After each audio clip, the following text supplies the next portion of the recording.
सब अपनी नई नई नौकरी की तलाश में हैं। ज़ाहिर है निगरां हुकूमत अभी ख़त्म हो जाएगी तो निगरां वज़ीरों को भी नई नौकरी चाहिए। सदर मुमलिकत अपनी पुरानी नौकरी की तरफ वापस जाएंगे, पीटीआई में वो मुतहर्रिक होंगे, तो लिहाजा वो वहाँ अपनी क्रेडिबिलिटी दोबारा इस्टेब्लिश करना चाह रहे हैं। ये जो वज़ीर इत्तलात का बयान है, ये प्योरली लगता ये है कि जैसे मुस्लिम लीग नून या इत्तेहादी जो जमातें हैं उनके कोई रहनुमा जो है ये बयान दे रहा है। सीधी सी बात थी, सदर ने एक ख़त लिखा था, उसका वज़ीर आज़म की तरफ से खामोशी से एक जवाब चला जाता, जो भी जवाब होता उसका।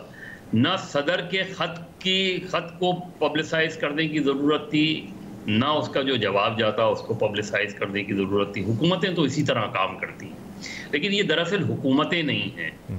ये दरअसल ये सारे लोग जो है सब जो मीडिया ग्लैमर के इतने आदी हो चुके हैं, बदकिस्मती से हमारी अदलिया भी, ये सब जो है वो गैलरी के साथ खेलना चाहते हैं। अब ये स्टेटमेंट का पूरा कॉन्टेक्स्ट उठा के देख लें, ये कहाँ से एक निगरां वज़ीर इत्तलात का बयान नज़र आता है।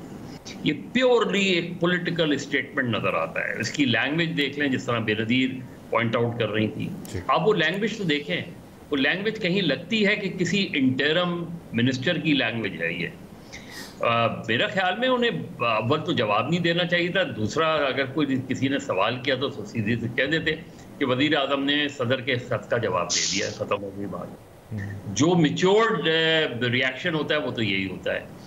इलेक्शन कमीशन, अलबत्ता इलेक्शन कमीशन क्योंकि इस तरह के जवाबात देता रहता है, तो इलेक्शन कमीशन, सदर ने क्या किया है? सदर ने कहा है कि लेवल प्लेइंग फील्ड मिलनी चाहिए उस सियासी जमात को।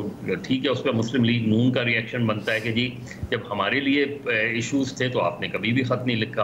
पीपल्स पार्टी की समझ में आती है कि वो कहें, सदर को कहें कि कभी आपने हमारे लिए नहीं लिखा, क्योंकि अगर मुस्लिम लीग नून ने सदर को अप्रोच की या पीपल्स पार्टी ने की और सदर ने नहीं लिखा तो सदर बाइस्ड हैं, और अगर पीटीआई ने लिखा है और सदर ने उसको लिख दिया है उसमें, तो वो अपनी जगह आप उसका एक बिचोड़ जवाब देना कि नहीं आप गलत कह रहे हैं, नहीं ये देखें फला जगह पे जो है वो पीटीआई को इजाज़त दी गई है, जलसे की इजाज़त दी गई है, पीटीआई के लिए इलेक्शंस के दरवाजे खुले हुए हैं पीटीआई, ये तो एक मिचोड़ रिप्लाई होता है।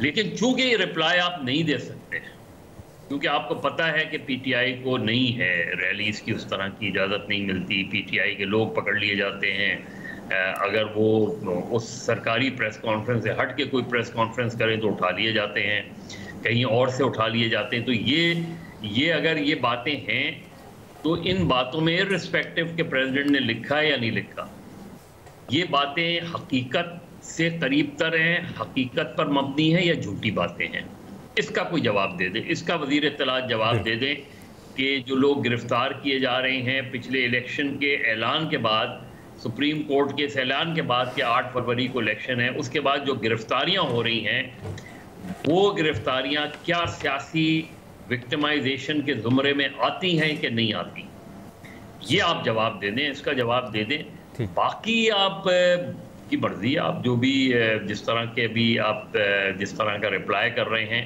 वो कम से कम एक केयर टेकर, एक इंटरम गवर्नमेंट का रिप्लाई नज़र नहीं आता, वो एक पॉलिटिकल बायस नज़र आता है, उसके अंदर उसकी लैंग्वेज में एक पॉलिटिकल बायस नज़र आता है, और यही नज़र आ रहा है कि शायद सही या गलत, लेकिन मेरा ख्याल है इसका जवाब नहीं देना चाहिए तो उनको, और ये गलत भी है।